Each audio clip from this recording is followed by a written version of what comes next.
poppin', family? It's the one and only, your friend, your homie, Deuce Wayne. I couldn't keep a straight face doing that. But yeah, it's your boy. What's poppin'? What's good? I'm trying to keep my spirits up right now because we about to react to something that may be potentially scary. I don't know until I watch it. But since I seen that y'all enjoyed the MrBallen video so much, MrBallen is back up the bat, you feel me? If you hear a bell ringing in the forest, run. If that don't sound scary, I don't know what is, family. So, yeah. And it's nighttime. It's about 12 something. I don't know why I picked 12 to react to so scary. Oh, man. Dumb, right? I know. But yeah, let's get to it. I ain't trying to prolong it no more. Before I press this play button, though, I'm putting my health at risk. You feel me? Reacting to something scary at night. So the least you can do is like, comment, and subscribe if you support the boy. If you want to support the boy, and I greatly appreciate it. Now let me shut up and figure out what's about to go down. All right. Today marks the beginning of our annual Scarathon, where for the entire month of October, all I do is tell you true, scary campfire stories. Oh, hell, it's true? Get into today's story. If you're a fan of the strange, dark, and mysterious delivered in story format, then you've come to the right place because that's all we do. We upload 2 or 3 times every week. So if that's of interest to you, please offer to sing at the Like Button's wedding for free, and then when it's time for their first dance, sing a rendition of Du Hast by Ramstein in an Australian accent. Also, please subscribe to our channel. I don't know that song, Notifications so you don't miss any of our weekly uploads. but I'm gonna look it up to see if it's funny or not. He said an Australian accent.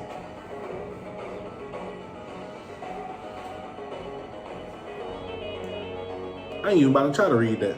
In June of 2019, an 18-year-old girl named Bella wrapped up her first year in college and headed home for the summer. Her family lived just outside of this small town in France. Of course. Mountains and surrounded by this huge forest. And so growing up, These don't Bella sound spent familiar. a lot of her time out in this forest, either by herself or with her father or other members of her family. And so she knew the forest like the back of her hand. Her favorite place to go in this forest was the man-made lake that sat kind of at the center of this forest. It wasn't huge, but it was a beautiful view. It was very peaceful, and so she lake out there. in the forest by herself. Her house, she would hop in her car, she would drive a couple of miles down the road, and she would pull off into the shoulder of this road, and there was no signage that said this was the pull-off to get to the man-made lake. This was an area that she and her family had discovered, that there was this particular trail you could take. And so she would pull off at this shoulder, she would get out, and she would turn away from the road and just walk directly into the trees, which butted right up against the road. And very quickly, after walking into the woods, after going through some thick underbrush, she would reach this kind of clearing, and she would see up ahead this little stream. And off to the left side of this stream is what looked like this kind of beaten up little footpath, but actually what it was an animal trail. So animals just kind of made their way around this area all the time, and so it kind of carved out a path. And so Bella would walk down to this animal path, and she would walk along the path that kind of went parallel with the stream, and she would walk for maybe 15 or 20 minutes until this animal path veered hard to the left. That's a lot of work. Away from the stream. At that point, I'd just stay home. Abandon the animal path and just continue walking along this stream, both stepping in the stream on some rocks and standing on either side when she could. And she would follow the stream due north, just going straight into the heart of this forest for about an hour, walking at a fairly leisurely pace until the stream connected with this east to west running river. And at this point, Bella would turn left, facing west, and she would follow along this riverbank about 20 minutes until the river fed into the man-made lake. And so she would stay at this lake, sitting on a rock, enjoy the view, and look at the animals, and listen to nature all around her. And then at some point, she would turn around and retrace her steps all the way back to her car. For reference, one leg of this journey from car to lake, or from lake to car, took about 2 hours. Part of the reason Bella really enjoyed being in these woods and being in 2 hours was because it just kind of felt like they were hers. Because up until this summer in black ass staying home, the only other people that Bella had ever seen anywhere in this forest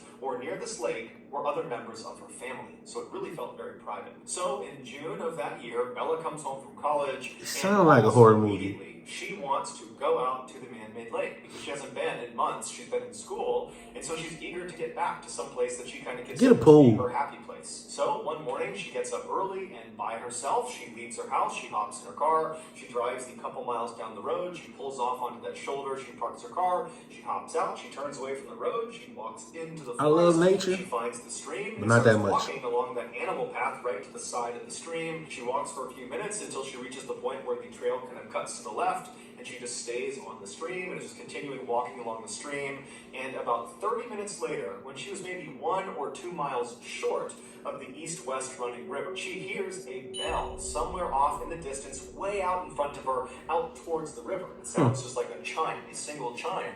And as soon as she hears it, she stops, because there's never any people out here ever, and that bell sound came from somewhere in the forest. And so she stops because she's not really sure if she actually heard that, because it could have just been her mind playing tricks on her or something. And so she stops and just kind of listens for a second, and then she starts to hear this bell just continuously start ringing.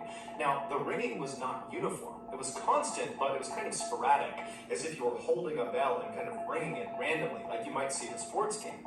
And so she's thinking to herself, is there a dog that got lost somewhere up ahead and it's got a bell in its collar? And Okay, that's the sound that that's reasonable. And as she's sitting there listening to this kind of sporadic bell sound, she's thinking, that's way too loud to be some rinky-dink bell on a pet's collar. So it's got to be something more robust. It may be somebody have a bell inside of a box, and that box got on the river, and it's floated down river, and it's like crashing into rocks or something. I mean, she's going through these very strange scenarios in her head, but she's not concerned about the bell. She's actually pretty intrigued, and since the sound of this bell seemed to be That's that Scooby-Doo effect. Come get your ass killed. She decided she would just keep on walking and hopefully see whatever it was that was causing this bell sound. And so Bella just began walking along the stream again, kind of listening to this bell and thinking about what it was going to be. And after about 5 minutes of her starting to walk again, the bell just stops. It goes totally silent. And when it does, it actually kind of startles Bella, because she'd been listening to it so intently. So she stops and she's listening, kind of expecting it to go off some more, but it doesn't. All she hears are the sounds of nature all around her. Now, Bella didn't have an explanation for what this bell was or why it stopped, but she really just wasn't that worried about it. She figured there was some sort of explanation for it. There had to be. And so she just kind of shrugged and kept on walking and put her focus back on getting to the lake. About 10 or 15 minutes later, Bella was still walking along the stream. She was still maybe a half mile or a mile short of the east to west running river when she sees up ahead on the left side of the stream, as she's walking, there appears to be something laying on the ground that looks like it could be an animal or a rock. She doesn't really know what it is. And as she gets closer, she realizes it's a beaver laying on the ground, and this beaver is missing its head. Now, this is a huge forest, and Bella would have known that, of course, there are wild animals all over the place, and so finding the body of an animal red flag attacked by another animal was not unusual. That's nature. But what did strike Bella as odd was the cut on this beaver's neck was unbelievably neat and uniform, as if its head had been very carefully removed with a very sharp knife. Psychopath. And the beaver's head was nowhere to be found. It certainly did not have the appearance of having its head removed from some predator and its teeth. That would have been very rough. Also, the rest of the beaver's body was intact, so whatever killed this beaver was not interested in eating the beaver. As Bella stood over the Jason out there staring at it, she also noted that there was no smell. Normally, when something dies, it begins to smell very quickly. It's part of the decomposition process. And so for there not to be a smell indicated to Bella that this beaver must have been killed fairly recently. And then when Bella kind of gently prodded the body with her foot, she realized the beaver's body was still fairly limp. So rigor mortis had not set in. Oh, wow. Rigor mortis is another part of the decomposition process. She's smart to check that, though. Stiffens up, and that happens fairly soon. Dumb to follow it, but and so smart to check it. Realizing this beaver must have died very recently, it dawns on her that most likely whoever or whatever has killed this beaver is probably somewhere nearby.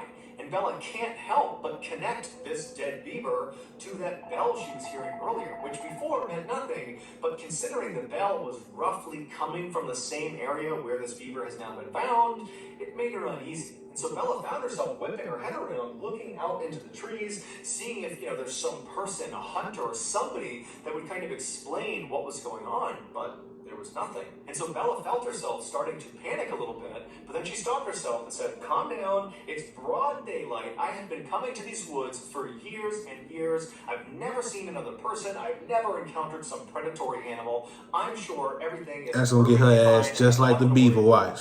And so she stepped over the beaver and kept on walking. Bella would eventually reach the east-west running river. She would turn left and walk for 20 minutes alongside this river. She'd reach the man-made lake. She enjoyed the beautiful view and the scenery, and then at some point she turned around and began retracing her footsteps. She walked past the beaver on the ground all the way back to her car, and she went home. A week later, Bella was sitting around her house when she felt pretty bored and decided kind of abruptly that in order to cure her boredom, she would go back to the place she loved so much, the man-made lake. People really love nature like that, huh? That's where she was going, and then she left the house, hopped in her car, What year was this? drove to the pull-off and parked. And You got Netflix? At 6 p.m. Sunset that Hulu? night was at 9 p.m., and so Bella knew this would need to be a fairly quick turnaround. You so just she would subscribe. get trapped in the woods in the dark. And so Bella finds the animal trail. She follows along the stream until the trail goes left, and she stays on the stream. She continues walking on the stream when she starts to hear the distant sound of thunder. So she looks up into the sky through the trees, and she can see the sky is starting to get dark, but she's still a couple of hours away from sunset. And so between the thunder and the dark skies, she knows a storm is rolling in. But she is determined to get to that lake. And so instead of, turning around and saying, okay, I'll come back another time, she just starts jogging along the stream to get there as fast as she possibly can. She pissed and me almost off. Immediately as she's jogging, the raindrops start to fall. And by the time she passes the beaver corpse on the ground, it hadn't moved, the rain was really coming down. And then about 15 minutes after the corpse, when she hit the east-west running river, that's when the rain was at a full downpour. Still, Bella turned at the river and continued west towards the man-made lake as if she was going to go all the way, but only about a minute or two into this final leg. She still had about 20 minutes to get to the lake. She stops herself and she looks at her watch and she can see it's after 8 o'clock already, and she's thinking to herself, if I turn around right now, it's going to take me over an hour to get back to my car. Sunsets at 9 p.m., it's after 8 p.m. now, so already I know I'm going to have to navigate this forest at night in the dark, even if it's just for a little bit at the end. Dumbass. And if I go all the way to the lake, and then come all the way back to the car, I'm going to be in the forest after dark for quite a while, maybe up to an hour. And she's thinking, I'm confident I can do that, but it's also pouring rain, I'm cold. If I get lost, this could turn into a very bad situation. And so she ultimately decides that even though she really wants to keep going, she needs to turn around, she needs to head back. And so she turns around and she walks back up alongside this east-west running river to where the stream fed into that river. She turns and begins walking south along this stream, headed back towards the car. On her walk, because the visibility was starting to get quite bad because it was so dark, she had her head down at the ground because she didn't want to trip. She's stepping on rocks, she's stepping on muddy areas. She wants to make sure her footing is solid. And so her head is down, the rain is pounding all around her, and she's walking for about 15 minutes when all of a sudden, something hits her in the top of the head. And so reflexively, she looks up and kind of puts her hands in front of her face to protect herself, and she sees what she had just run into. It was the beaver corpse. It was hanging from a string that was dangling off a branch. Did she step over that shit to get to... This beaver's head had been retrieved, and the head had been stitched onto the front paws of this beaver. And so she's looking at this beaver that's dangling from this rope. It's carrying its own head, and she's walked square into it. And her first reaction was basically to gag. She was going to vomit. She was so disgusted. And then she began frantically rubbing at her hair where this thing had made contact with her, because there could be juices from the decomposition that got on her. And then after frantically kind of patting at her head for a second, she stops, and something really terrifying dawns on her. Whoever strung this beaver up to this tree and had stitched its head onto its paws, they had done that in the last 30 minutes, because 30 minutes earlier, when she was on her way in, she remembered passing the beaver carcass on the ground. She saw it. It had not moved from where it was the week before when she first saw it, and now this beaver is strung up in the tree. And so as the wheels are turning in Bella's head, she realizes that if someone has just done this, then they are probably nearby. And at this point, it's really starting to get dark. The rain is pounding all around her, and she starts whipping her head around, looking in all directions to see if there's someone else. It's your ass now, boy.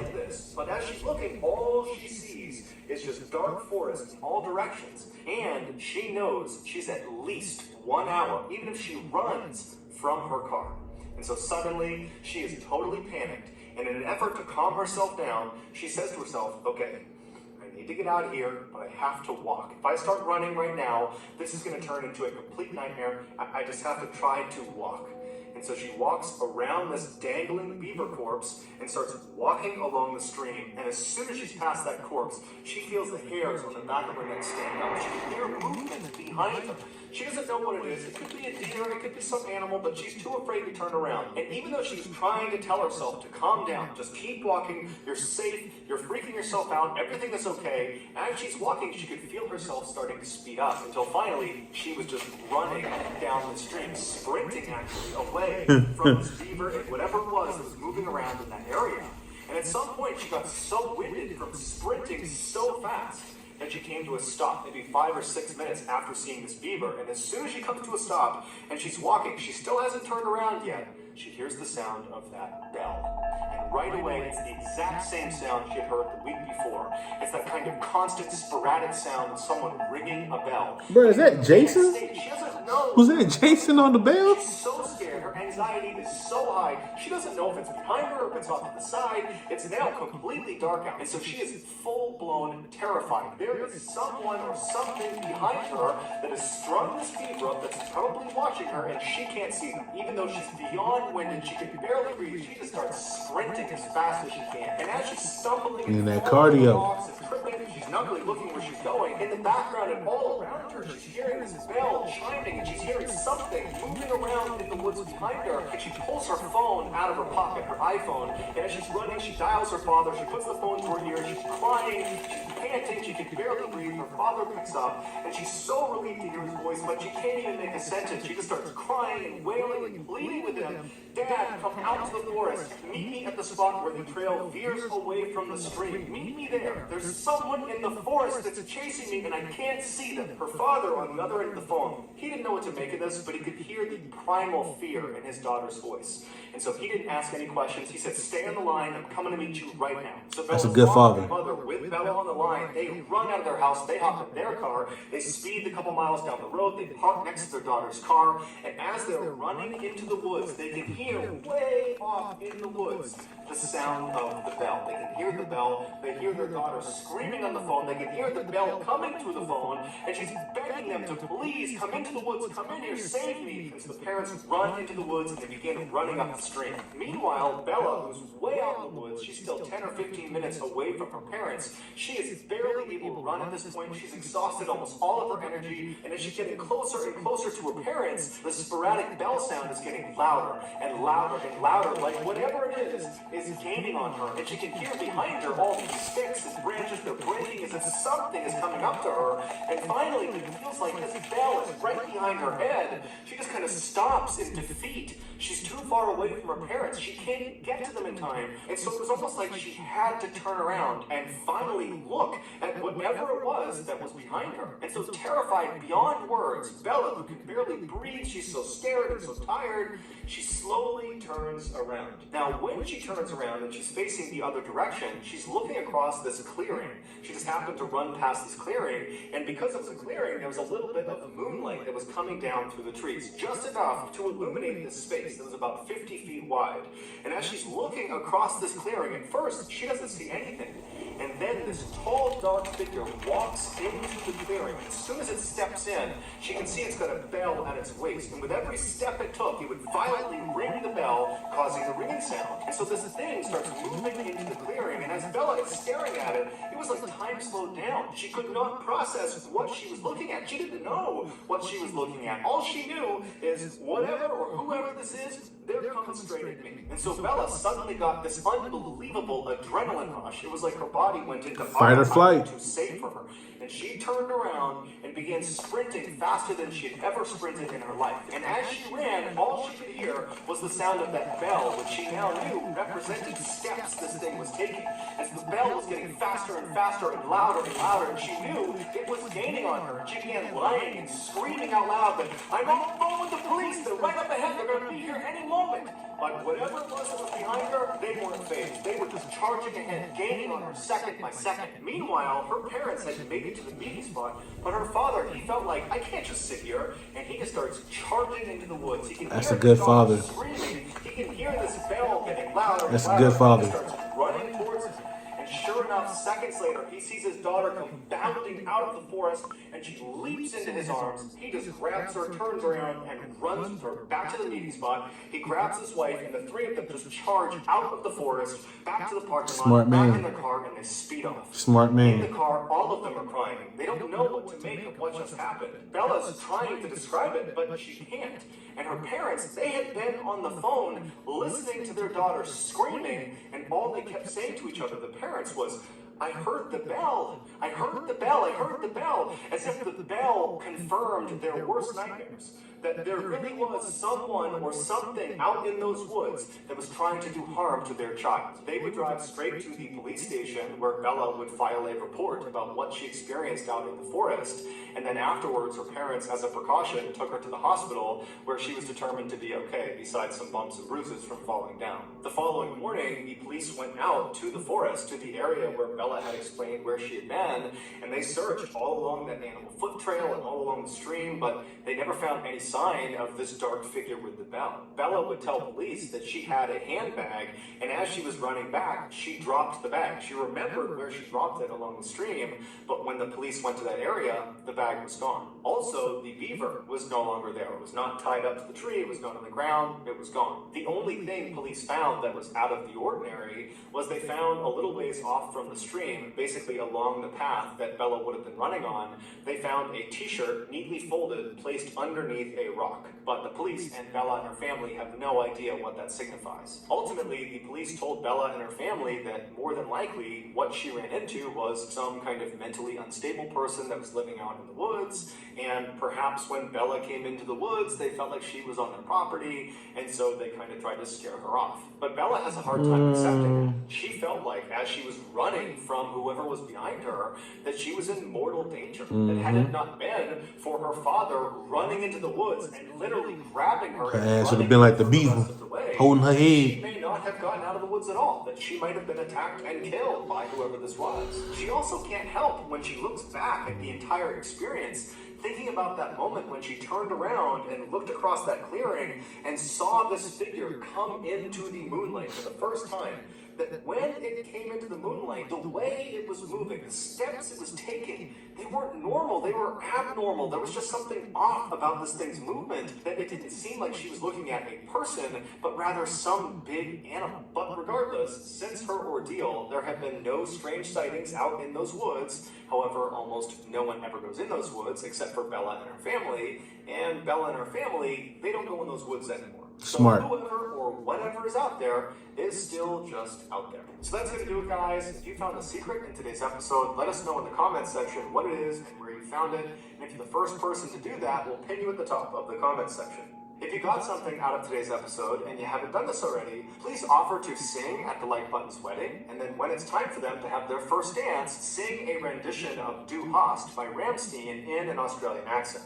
Also, please subscribe to our channel and turn on all notifications Do that. so you don't miss any of our weekly 2 or 3 video uploads. We are now selling merchandise like... All right.